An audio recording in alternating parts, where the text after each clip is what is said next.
আপনাদেরকে বলবো বেশি বেশি একটা কাজ করার চেষ্টা করবেন, এতিম পালার চেষ্টা করবেন। কি করবেন? এতিম। 2 নম্বর, মসজিদকে সামনে রাখবেন। 3 নম্বর, মিসকিনকে সামনে রাখবেন।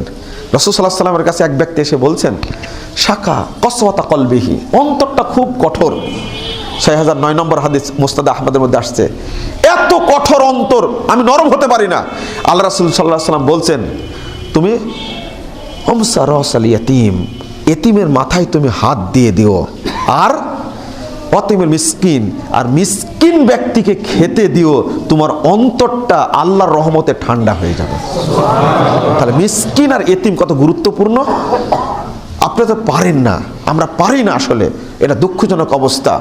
আল্লাহ রাসূল সাল্লাল্লাহু আলাইহি ওয়াসাল্লাম বলছেন, মান জাম্মা ইয়াতীমান ফি তাআমিহি শারাবিহি, যে ব্যক্তি একজন এতিমকে খাওয়ারে শরীক রাখবে, খাবার দিবে, পড়তে দিবে, আল্লাহ রাসূল বলছেন ওয়াজাবাত লাহুল জান্নাতু ওয়াল বাত্তাতা, ওই ব্যক্তি জান্নাতে যাবেই যাবে, এতে কোনো সন্দেহ নেই।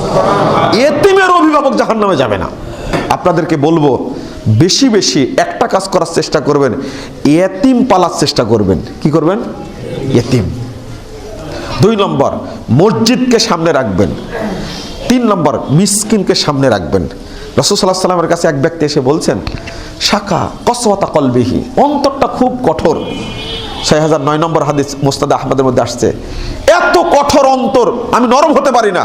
আল্লাহ রাসূল সাল্লাল্লাহু আলাইহি ওয়াসাল্লাম বলছেন, তুমি হামসা রাসাল ইয়াতীম, এতিমের মাথায় তুমি হাত দিয়ে দিও, আর অতিমের মিসকিন, আর মিসকিন ব্যক্তিকে খেতে দিও, তোমার অন্তরটা আল্লাহর রহমতে ঠান্ডা হয়ে যাবে। তাহলে মিসকিন আর এতিম কত গুরুত্বপূর্ণ। আপনারা তো পারেন না, আমরা পারি না, আসলে এটা দুঃখজনক অবস্থা। আল্লাহ রাসূল সাল্লাল্লাহু আলাইহি ওয়াসাল্লাম বলছেন, মান জাম্মা ইয়াতীমান ফি তাআমিহি শারাবিহি, যে ব্যক্তি একজন এতিমকে খাওয়ারে শরীক রাখবে, খাবার দিবে, পড়তে দিবে, আল্লাহ রাসূল বলছেন ওয়াজাবাত লাহুল জান্নাতু ওয়াল বাত্তাতা, ওই ব্যক্তি জান্নাতে যাবেই যাবে, এতে কোনো সন্দেহ নেই। এতিমের অভিভাবক জাহান্নামে যাবে না।